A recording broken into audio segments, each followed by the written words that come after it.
Welcome to Renovating the Soul podcast. I am your host, Alexandria Robinson, and I am so excited that you have tuned in to the very last episode of the season. We did it. I did it. I'm so happy and also really sad that it's over. I have had so much fun with you all in this first season. I am honestly surprised. I'm like genuinely overwhelmed with the fact that I actually made it through. If I could have like recorded and shown y'all the behind the scenes stuff that has happened since I launched this in December, I probably should have given up, but I didn't, and I'm really proud of that, and I'm so thankful to have had you all on this journey with me. I got this email from a guy where he was like you've released more episodes than most podcasters ever do.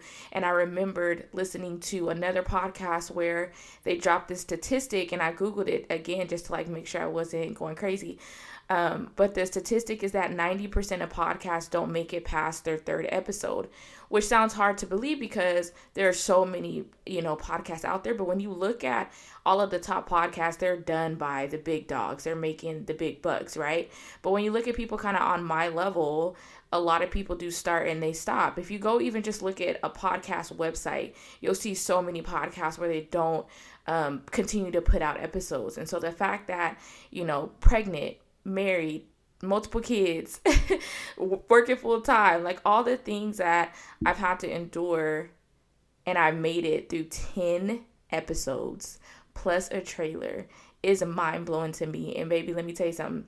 If don't nobody else celebrate with me or celebrate me, I'm gonna celebrate myself because I know what I had to endure, and it was all worth it. Honestly, I have just enjoyed this season. I've enjoyed the topics. I'm really excited to continue going on this journey, and I want to thank you all again from the bottom of my heart for being with me on this journey, for all the shares, all the reposts, for reaching out, for the text messages, for engaging in conversations. I've had some really good conversations with family, friends, people, just on social media about the different topics, and I just appreciate you all so much. So yes, we are here at episode 10, and episode 10, it really won't be that long. We're gonna close out this season asking, what are your soul goals? What are your soul goals? And I love that. Setting goals is a common and natural part of life.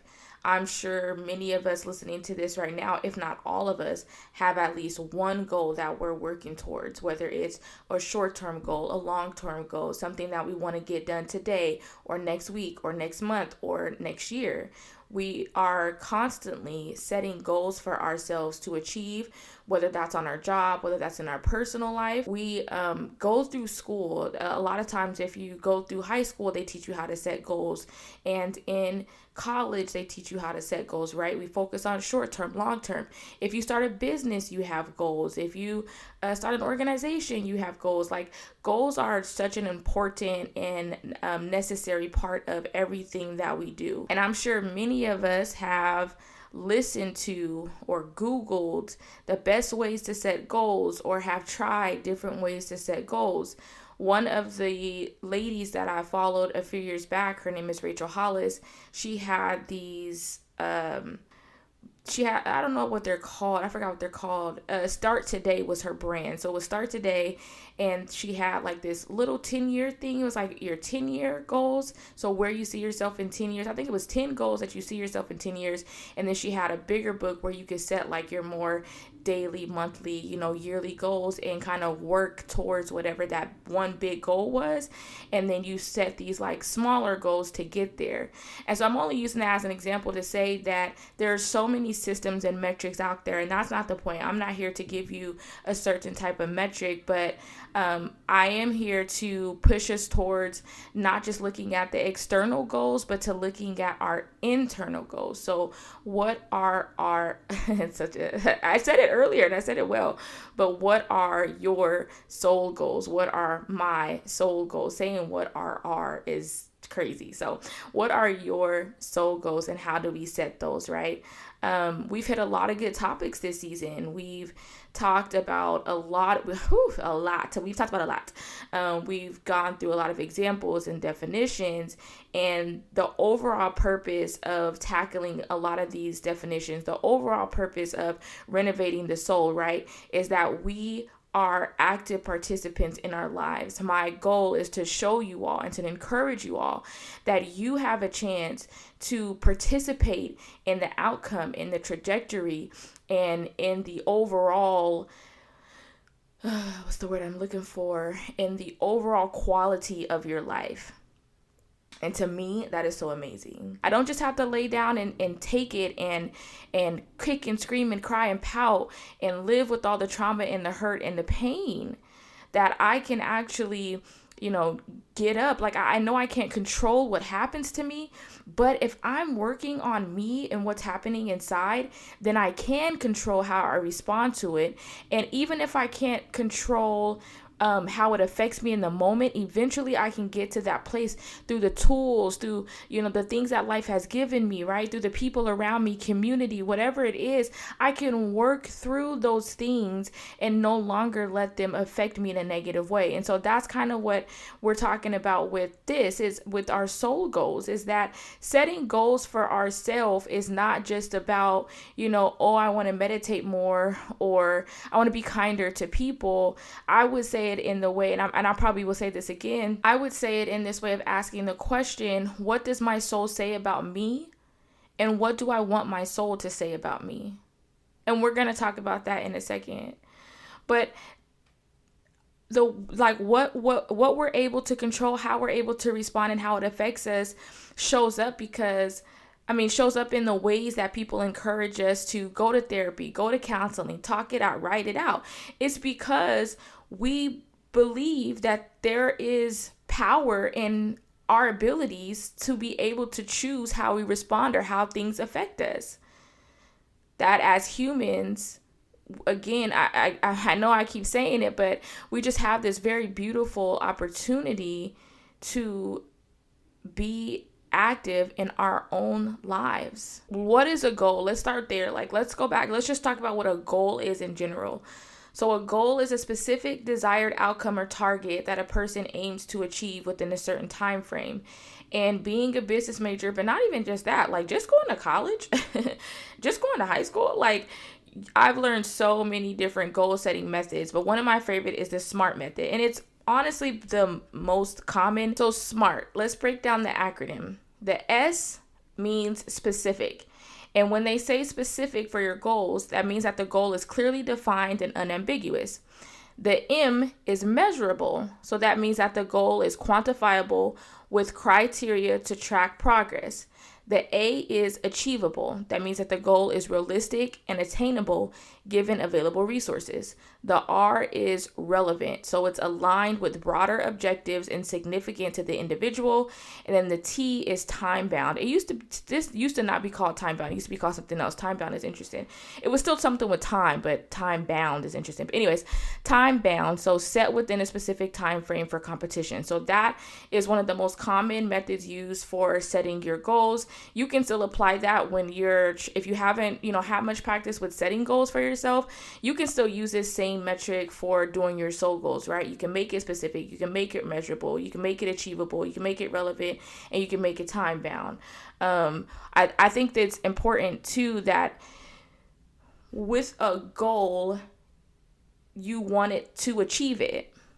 You don't want to just set goals because then you will keep your head spinning. You'll just be in this cycle of always setting a goal but never seeing it through. And that's why I think we have so many different methods to actually help people reach their goals and not just set them, because writing them, thinking about them, having them is the easy part, but it's actually achieving them. I think it's important, right, that to have the goals, set the goals, work towards the goals, but remember that life happens. And even if you don't meet that goal, it doesn't mean that you haven't grown, changed, evolved, or, done something great in some way. Okay. This is just to kind of get us thinking, right, and making it practical for us as we're on this journey. So What is the soul goal? So we talked about a goal. What is the soul goal? So instead of focusing on the external, right? So a goal is really a goal is it's the same thing though, the goal, like when we're saying a regular goal, we're usually focusing on external. I want to save enough money to get that car, or I want to lose 10 pounds, or for me, like I said, I want to learn how to sew. I want to get my kids signed up in swimming. Like these are some of the goals that I have, right? So instead of focusing on the external, the soul goals are focused on our internal desired outcomes, right? So we're looking still at us. We're still trying to aim to achieve it within a certain time frame. We're still trying to make sure that it's relevant to us, right? But we're focusing on the insides of us and not what's happening around us. I just said this and I want to say it again, that I think a good place to start, if you don't know what your soul goals are, start with asking yourself that question. What does my soul say about me currently? What does my soul say about me currently? And if you need a starting place, you can start with some of the topics that we've talked about throughout this season. Do I project? Am I needing to grieve relationships? Do I lash out? Am I angry all the time? Do I have a road rage issue like Alexandria? Like, there are ways to kind of assess where we are currently. And then I think another question to ask yourself is, what do you want your soul to say about you? And so you would ask yourself, what do I want my soul to say about me? So what does my soul say about me currently? And what do I want my soul to say about me? I think are two good questions to start us on the soul goals journey of setting those goals for ourselves. And so remember, we have life because we have a soul.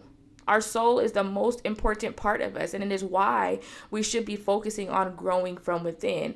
If our soul is responsible for our thoughts, desires, emotions, inhibitions, beliefs, habits, character, and so much more, then it is important that we stop and we sit and we think about, what do I want my soul to say about me? How do I want to show up in a room from the inside out? More than just my looks, more than just what I'm wearing, more than just, carrying the emotions, right? Or having all these desires and thoughts. How do I actually, look within myself and I start to, again, become an active participant, not just letting things happen to me, but understanding why they're happening to me, understanding why I respond in those ways, and then saying that I don't want to be that, let's work towards whatever this goal is. And a lot of this, again, we've talked about in the first season, especially on those soul episodes, so I do encourage you to go back to those if you haven't. But who Alexandria is, who I am on the inside, is what my soul says about me.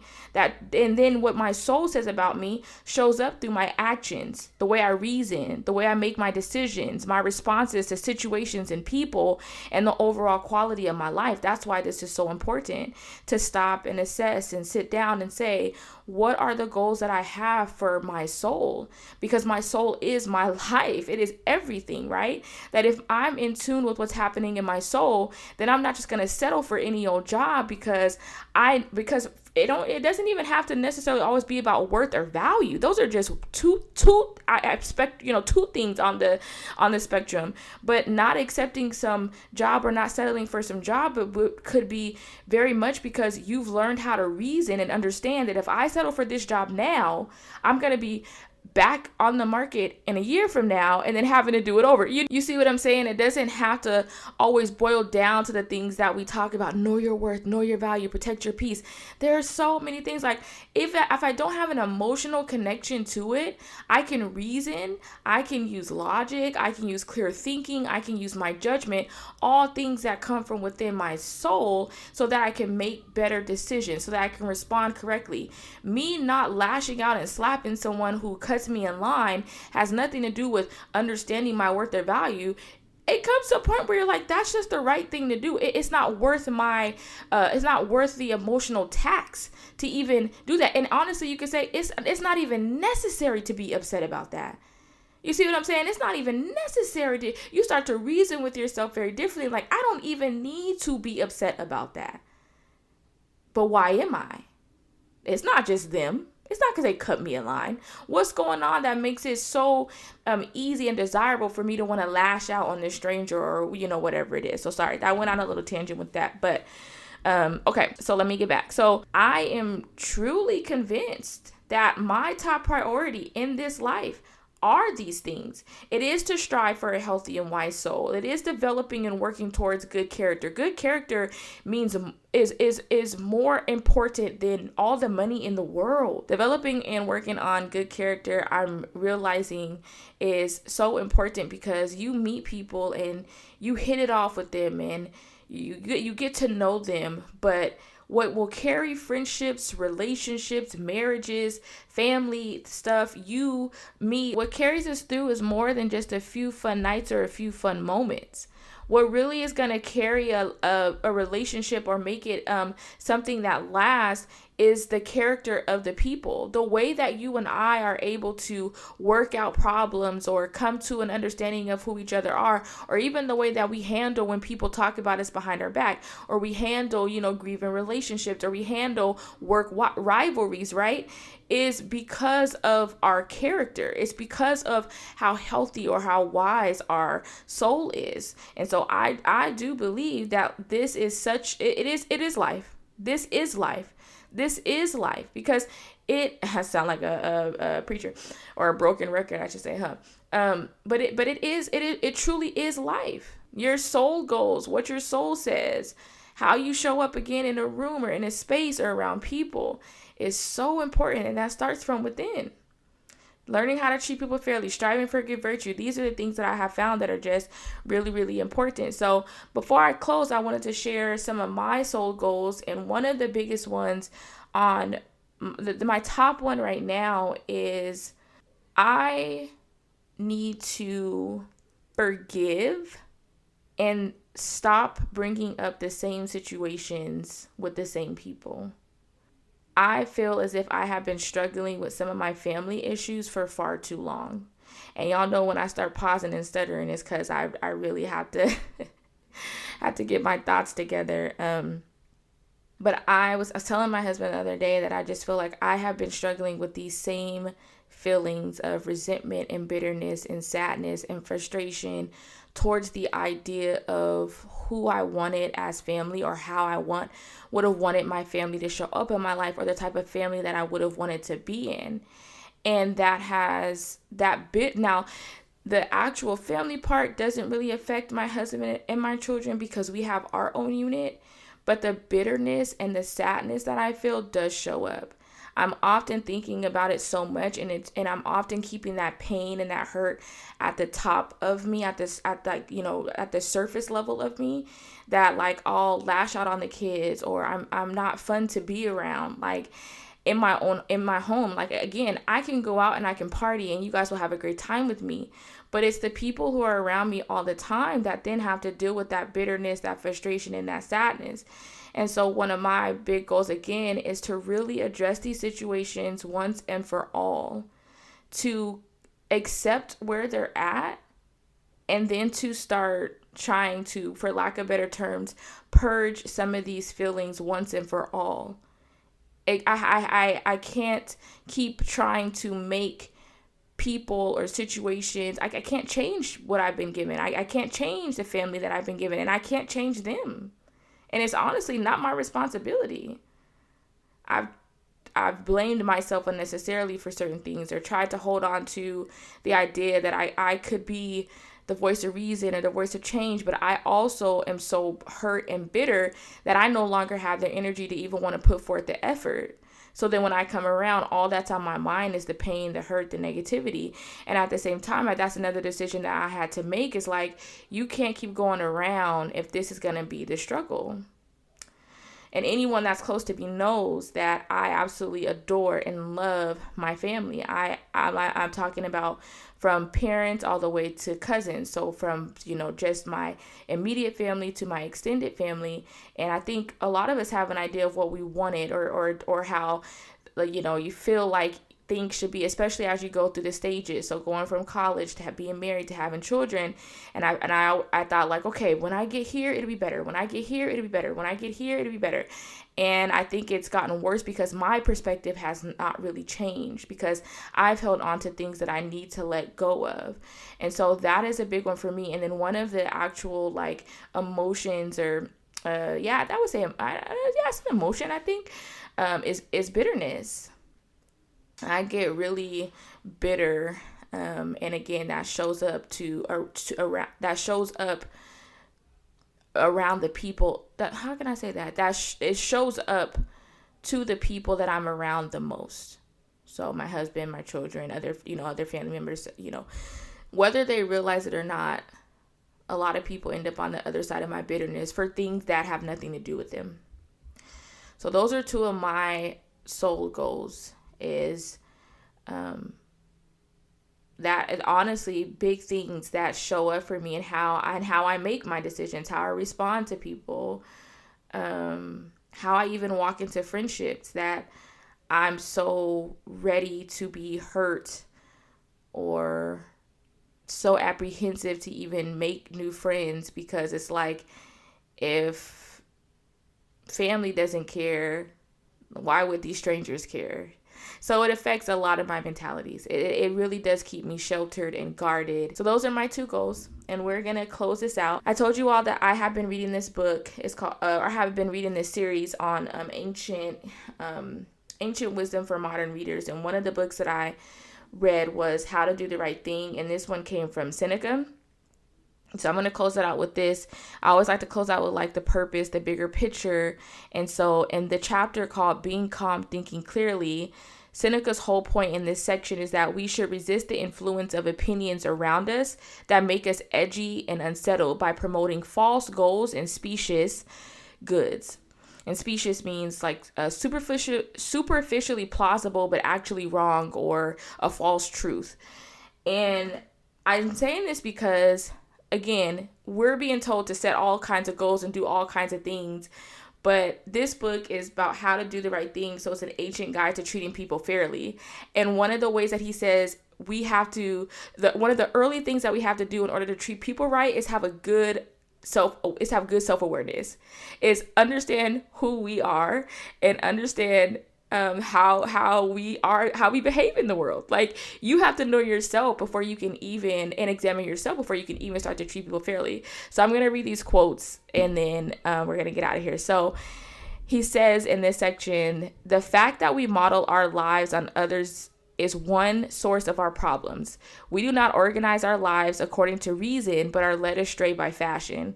Behavior we would not willingly imitate if we saw it only in a few, we adopt when we see more people behaving that way, as if greater currency made it more honorable. The most important thing is this, that we are not like cattle, just following the herd ahead of us, going where it happens to go and not where we should go. And yet nothing gets us into more trouble than organizing our lives according to what people say.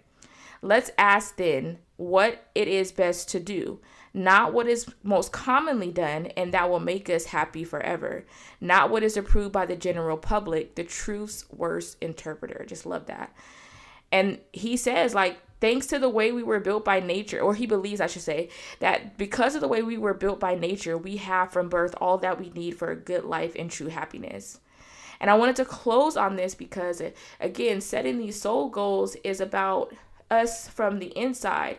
And yes, people affect that, but like, are we really setting our goals based on who we are, what we want, our desired outcomes? Or are we constantly following people around us, the trends, the lack of people who may not be doing this? Like, other people around you may not be focusing on their soul goals. Does that mean that you're just going to focus on getting that mansion and that car because that's what everyone else is doing? Right? Like, or do you say, you know what, I know that this may not be the most popular thing to do, but it's the honorable thing to do. It's the virtuous thing to do. It's the thing that's going to set me up for the rest of my life, because no matter what house I get, what car I get, what job I get, I will be whole. I won't walk into a brand new house empty on the inside because I never checked in with my soul. I won't get married and bring all of this trouble and drama and trauma to somebody's doorstep because I didn't do the work of looking in my soul and only idolize marriage or put marriage on this pedestal, right? Or even you could look on the opposite side. I won't just be shouting out divorce to my spouse because I've done the work on the inside. Like, whatever it is, setting these soul goals affects every bit of our lives. And I would just say I would say our soul affects every bit of our lives. And these soul goals can be helpful for us to sit down, take the time to examine where we're at, where we want to be, who we are, who we want to be, and give us an opportunity to look inward in a practical and meaningful way. So I hope that this helps. I hope that you all have enjoyed this episode. I just, again, thank you for rocking with me.